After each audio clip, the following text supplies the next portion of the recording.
रूप से व्यापारियों के एक चौकीदार के रूप में काम कर रहे हैं और वो शुद्ध रूप से कमेरे वर्ग के विरोधी हैं, किसान विरोधी हैं और उनसे मुझे नहीं लगता कि किसी तरह की अपेक्षा किसानों को करनी चाहिए।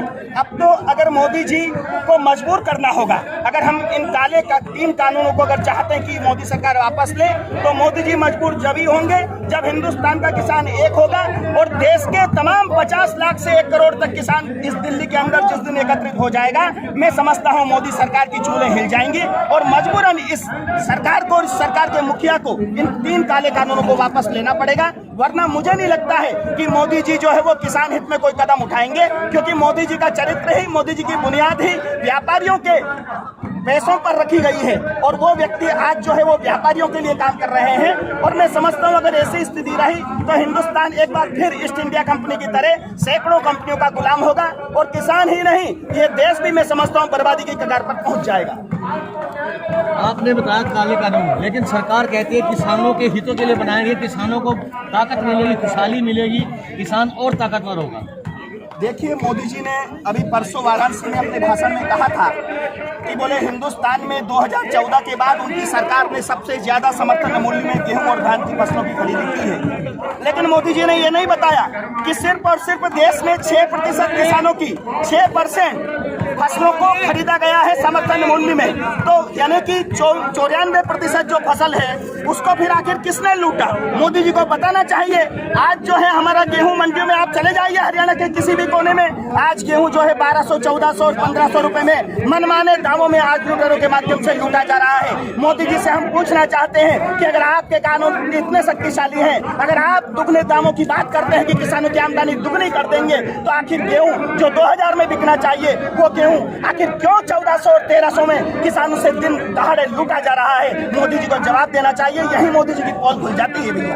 तो आप क्या संदेश देना चाहेंगे सरकार, क्या कहना चाहेंगे? सभी बातें सरकार की समझ में क्यों नहीं आ रही? जो आप बता रहे हैं ये सभी बातें सरकार की समझ में क्यों नहीं आ रही? क्या मंच है इसके पीछे सरकार? देखिए, आरएसएस जो है पहले भी अंग्रेजों का एजेंट हुआ करता था आजादी के आंदोलन से पूर्व, और आरएसएस के ही ये लोग हैं और इनकी बुनियाद ही लुटेरी व्यवस्था के माध्यम से रखी गई है और ये सिर्फ और सिर्फ आज देश को और हरियाणा प्रदेश को लूटने के लिए बैठे हुए हैं। मैं समझता हूं इस विषय को देश को जितना जल्दी हो सके समझ लेना चाहिए, वरना ये आरएसएस के लोग, ये संघी लोग, रामा रामा हरे हरे अंडे खाओ खड़े खड़े वाले पाखंडी लोग देश को बर्बाद कर देंगे, किसानों को बर्बाद कर देंगे। और मैं समझता हूं किसान जो है देश को बर्बाद नहीं होने देगा, इसलिए पंजाब से हम सब किसानों ने इस आंदोलन को शुरू किया है और आज मेरे जैसे मध्य प्रदेश के ही नहीं, देश के तमाम कोनों से आज हजारों लाखों किसान आज दिल्ली में आ चुके हैं और हमारा संकल्प है कि या तो मोदी सरकार गद्दी छोड़े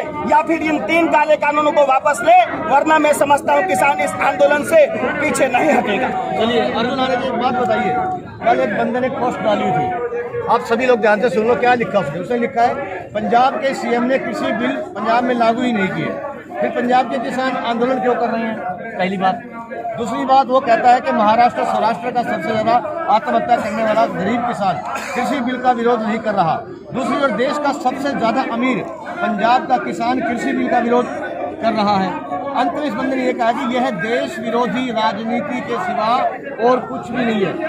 इसकी पोस्ट इस बात का इस बंदे को क्या जवाब देना चाहेंगे आप?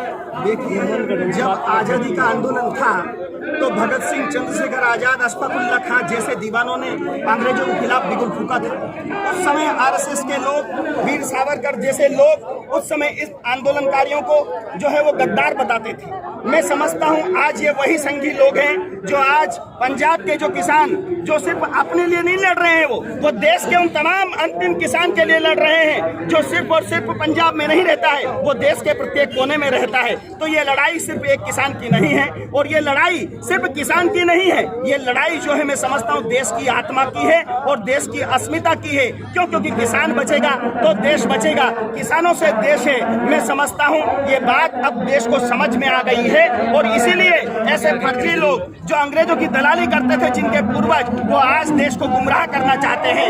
आज मोदी जी सिर्फ और सिर्फ राम का नाम लेकर जो है वो किसानों को लूटने का काम कर रहे हैं कि राम नाम जपना, पराया माल अपना, यही मोदी जी की राजनीति है। और इसी के माध्यम से वो पिछले कई वर्षों से चुनाव जीतते आए हैं। लेकिन आज हरियाणा का किसान, पंजाब का किसान, उत्तर प्रदेश का किसान और देश का समूल किसान मोदी जी की राष्ट्र विरोधी, किसान विरोधी राजनीति को समझ चुका है। और इसीलिए ये जो आंदोलन है हमारा, ये तब तक समाप्त नहीं होगा जब तक मोदी सरकार इन 3 काले कानूनों को वापस नहीं लेती। चलिए, हमारा एक आखिरी सवाल, आपसे ज़्यादा समय नहीं लेंगे आपका। अगर सरकार ने ये बिल जो पास किए हैं, कृषि बिल, अगर सरकार इन्हें वापस नहीं लेती और किसान जो है उग्र रूप ले चुका है, संघर्ष करा इसके लिए, अगर सरकार ये कानून वापस नहीं लेती तो किसानों की क्या रहेगा?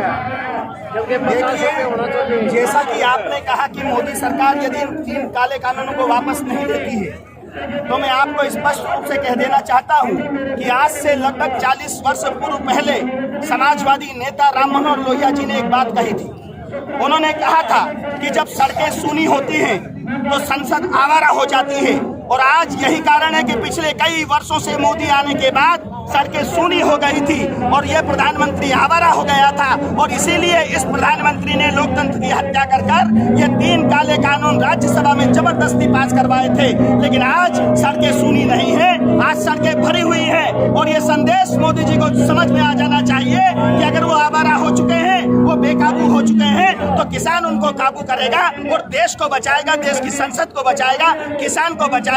बस मैं तो यही कहूंगा कि जिंदा कौमें 5 साल का इंतजार नहीं करती है। मोदी जी को अच्छे से समझ लेना चाहिए कि किसान, ये मत सोचना मोदी जी कि चुनाव आएगा तब आप हटोगे। अरे हम किसान हैं, जिस दिन हम 50 लाख से 1 करोड़ तक किसान इकट्ठे हो गए, मोदी जी को पता भी नहीं चलेगा कि भारतीय जनता पार्टी और मोदी की सरकार कहाँ गई। किसानों की सरकार होगी, लोकतंत्र की सरकार होगी, ये हमारा संकल्प है और हम ऐसा करेंगे। ये देखा आपने एमपी से जो अर्जुन आर्य है, युवा किसान नेता है, उन्होंने साफ तौर पर